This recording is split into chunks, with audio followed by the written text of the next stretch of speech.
you know anything about Batman, then you probably know he's either rocking the iconic blue and gray or black and gray. But with live action, more times than not, we see it with all black or either black and a very, very dark gray, like with Ben Affleck. But the question is, what looks better for Batman generally? Blue and gray or black and gray? Or just all black?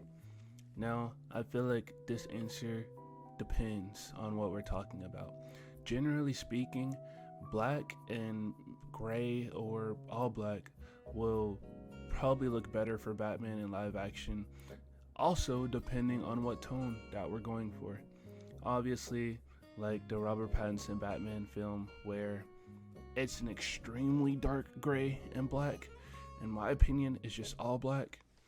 Like something like that really fits the grimy, depressing vibe that his Gotham City has. And if anything, with Ben Affleck, I feel like the blue and gray was goofy enough to fit in with his character, because as much as people would argue against it, Ben Affleck was a pretty goofy Batman, and that's not a bad thing. Superheroes should be goofy, but come on, I mean, he was doing all sorts of things that would warrant a blue and gray suit. And even Michael Keaton, definitely. George Clooney, definitely. These are all guys that could have rocked the blue and gray, like a more campy look. Because when I think of blue and gray Batman, I think of older 80s, 90s Batman. Like Adam West was a perfect example of this. You couldn't give Adam West an all black outfit.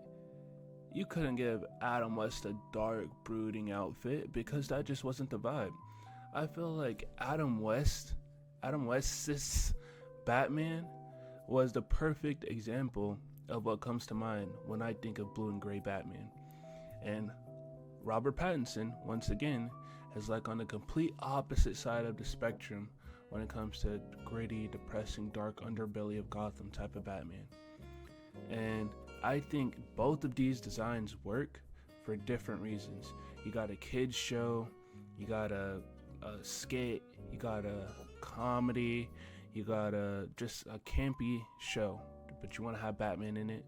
I feel like the blue and gray is perfect, but you want this guy to be taken seriously. You want him to be an edgelord. You want him to be snapping people's bones for no reason. Then go with all black, or black with very dark gray. Before anyone attacks me, I enjoy the blue and gray look, and I'm not saying you can't have a serious setting and have Batman wearing blue and gray. But when I'm speaking about like live action, then I think it's just a given that people just won't do that. And the proof I have for that is with David Cornsweat Superman. We have a lot of casual audiences. In fact, I would say majority of people that watch these movies are casual audiences, and I don't think that's a hot take. And since most of them are casual audiences, they don't value things like Batman or Superman wearing trunks on the outside as much as we would. And yeah, you can have a blue and gray Batman wearing trunks on the outside, but more often than not, it's a blue and gray Batman, because they're just going all the way with the campiness of the character. And also, general audiences today don't like campier characters unless it's their entire character. With people like Batman, even the Batman, people made reviews about it, talking about how he was out of character, he wasn't acting like Batman. People have this misconception of Batman that he's an anti-hero.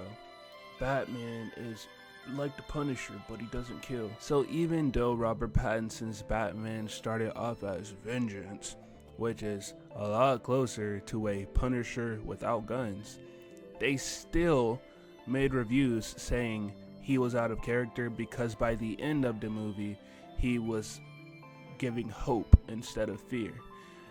They said this because at the end of the movie, he decided in order to progress as a character and to help his city more, he would need to be more of a symbol of hope than fear.